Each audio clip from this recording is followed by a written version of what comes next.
বিশ্বকাপে কম বেশি সব ছোট ছোট দলগুলোই চমক দেখাচ্ছে। আজকে শ্রীলঙ্কা আয়ারল্যান্ডের ম্যাচেও কিন্তু একটু চমক ছিল। প্রথম দিকে শ্রীলঙ্কার ব্যাটিং ধস কিন্তু প্রায় নামিয়ে দিয়েছিল।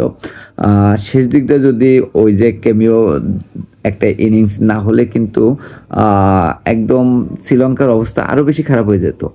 তারপর আয়ারল্যান্ড তার ব্যাটিংয়ের শুরুতে ভালোই একটা টার্নিং এনে দিয়েছিল। ওই যে অভিজ্ঞতার অভাব আছে, সেজন্য মূলত এখানে শ্রীলঙ্কা এগিয়ে গেছে। না হলে এক্স্যাক্টলি শ্রীলঙ্কাও কিন্তু একদম ধরা ধরা হতো। এই যে দেখেন এবার বিশ্বকাপে আসলে কোন দিকে রেজাল্ট কোন দিকে ঘুরে যায় এখন আসলে সন্ধিহানে আছি।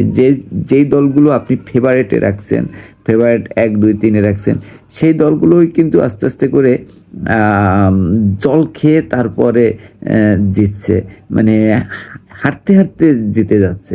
তো আসলে ছিল মানে এই যে বিশ্বকাপে কার হাতে যাবে বলা যাচ্ছে না।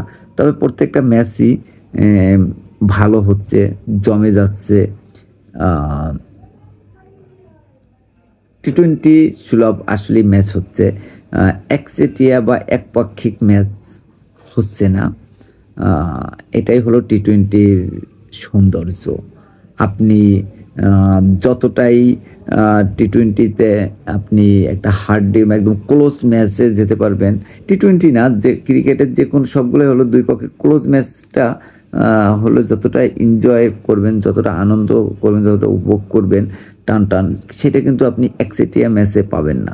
তো কাজেই আপনার এক্স্যাক্টলি এরকম ক্লোজলি ম্যাচগুলো দেখতেও মজা, আর আসলে টি-20 খেলার এই যে দমটা, সেই টান টান উত্তেজনাটাও এখানে তৈরি করে নিয়ে আসে।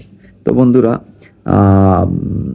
আপনারা আমার পাশে থাকবেন, আর দৈনিক আপনাদের এই বিশ্লেষণগুলো নিয়ে আমি আপনাদের সামনে আসব। আজকের জন্য এরকম, ভালো থাকবেন।